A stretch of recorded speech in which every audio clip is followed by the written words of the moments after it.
It's hard for us to imagine, isn't it? A world where a simple scratch from a rose thorn in your garden could actually kill you. But before antibiotics, that was reality. The early 20th century was this age of, well, terrifying fragility. Once bacteria got past your skin and into your bloodstream, it was often a slow, agonizing death sentence. Even in the best hospitals, with the best doctors, 4 out of every 5 patients with a severe staph infection, they die. And the strange thing is medicine was making these incredible leaps. Surgeons understood the human body like never before. They could diagnose diseases with growing sophistication. When it came to the physical stuff they could see and touch, they were powerful. But when it came to the microscopic, to that invisible war happening inside the body, they were completely powerless. Against raging infections, pneumonia, sepsis, the best they could do was offer comfort and just hope. For years, there was this desperate search for a so-called magic bullet, some chemical that could kill the bacterial invaders without killing the patient. But early tries were toxic and didn't work very well, and it led to this deep pessimism in the scientific community. The belief was that anything strong enough to kill bacteria would be just as deadly to us. So this is the story of how that belief was completely shattered. We're going to look at the world before a cure, the incredible chance discovery that changed everything, its rebirth at Oxford, the first terrifying human trial, and finally, the American miracle that really unleashed its power on the world. So let's start at the beginning. Part 1, a world without a cure.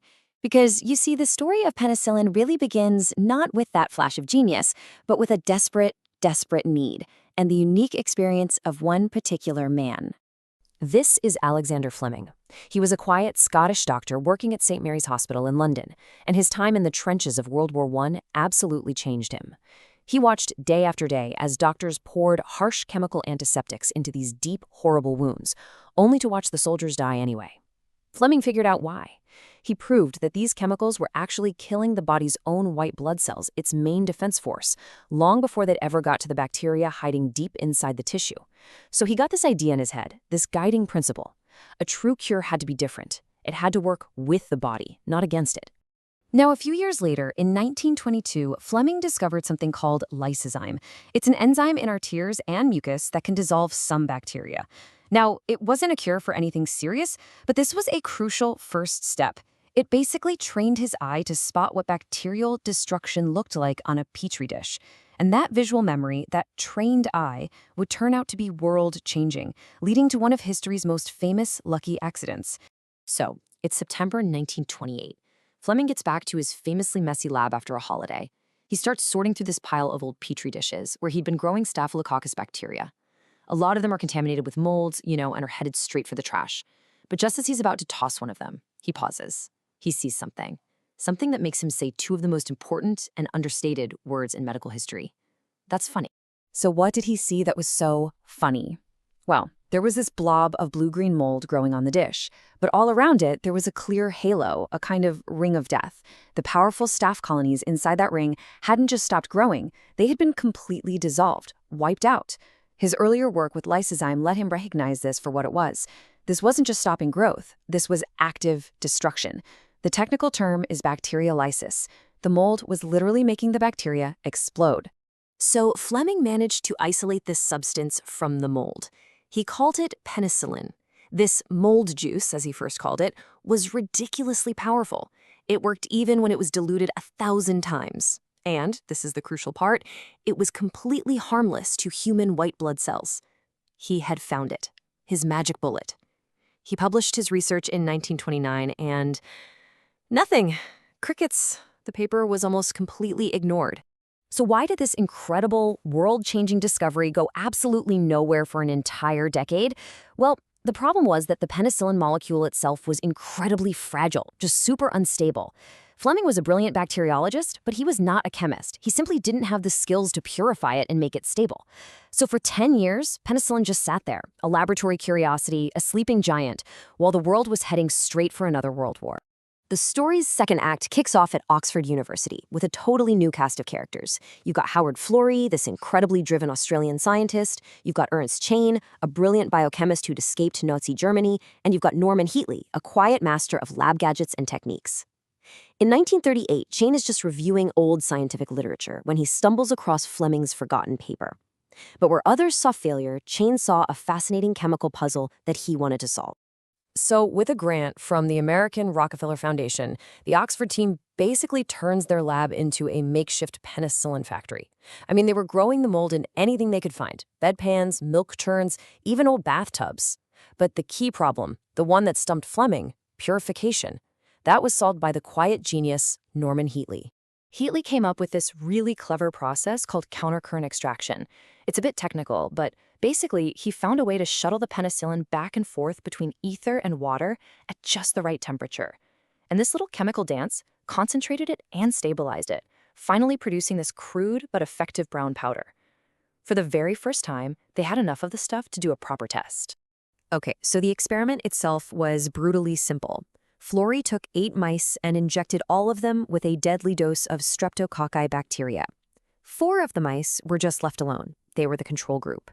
The other 4 were given shots of this new brown powder. The future of medicine was basically riding on what happened in that cage overnight. The next morning, the results were just wow. They were completely unambiguous. The 4 untreated mice were all dead. The 4 mice that got the penicillin, they were perfectly healthy, running around like nothing happened. It was a miracle. It worked inside a living body. But now they had a new and massive problem. A human is about 3,000 times bigger than a mouse. By February 1941, they felt they were ready. Their first human patient was a man named Albert Alexander, a 43-year-old policeman. He was dying from this horrific infection that started with a small scratch and had spread to his entire body. He had abscesses all over his face. He'd already lost an eye. They gave him their entire precious supply of penicillin. The effect was just astounding, but there was a huge problem. The human body gets rid of penicillin really, really fast. So to keep the levels high enough in his blood, the team had to do something absolutely desperate. They started collecting Alexander's urine, biking it back to the lab, where Heatley would work all night to repurify the tiny amounts of the drug so they could inject it back into him. But even with those heroic efforts, after 5 days, their supply just ran out. It was gone. And the infection, which had been in full retreat, just roared back to life. Albert Alexander died. It was this tragic success. They had proved, without a doubt, that penicillin could cure a dying man. But they also proved that they could not possibly make enough of it. And with Britain being bombed every night during the Blitz, they looked across the Atlantic for help. So in the summer of '41, Florey and Heatley show up at a government agricultural lab in Peoria, Illinois. And this is where the laboratory miracle becomes an industrial one. The American scientists there had 2 game-changing ideas. First, they tried adding something called corn steep liquor, which is just a waste product for making cornstarch, to the mix. It acted like rocket fuel for the mold, and the yield shot up 10-fold. But the second breakthrough was even crazier. A lab assistant there, a woman named Mary Hunt, they nicknamed her Moldy Mary. Her job was to go out and look for new, better molds. One day, she brings in a cantaloupe she found at the market that was just covered in this weird golden mold. Well, that strain, Penicillium chrysogenum, it was a total superstar. When they zapped it with X-rays to make it mutate, it produced over 1,000 times more penicillin than Fleming's original mold. That was it. That was the key to mass production. From there, the U.S. War Production Board took over. They made penicillin a top wartime priority. Big companies like Pfizer and Merck were basically ordered to work together, to share their secrets, to scale up production. And the result was just an explosion of supply. By D-Day, in June of 1944, there was enough penicillin stockpile to treat every single Allied soldier who would be wounded in the invasion of Europe. So in 1945, the Nobel Prize was, quite rightly, awarded to the 3 main figures: Alexander Fleming for that initial spark of discovery, and Howard Florey and Ernst Chain for turning it into a drug that could save lives. But in his acceptance speech, Fleming didn't just take a victory lap. He gave this warning, a warning that was chillingly accurate about our future. He basically saw the crisis we are all facing today. He understood that if we misused this miracle drug, if we exposed bacteria to small, non-lethal doses, we would just be educating them, teaching them how to become resistant. His warning is a powerful reminder that every great scientific breakthrough brings with it a great responsibility. The story of penicillin, it's just an incredible testament to the power of a prepared mind, of stubborn perseverance, and of amazing international teamwork. This history isn't just a story about the past. It's a critical lesson for our future, which really begs the question, what kind of global effort do we need today to solve the modern crisis of antibiotic resistance? Thank you so much for watching.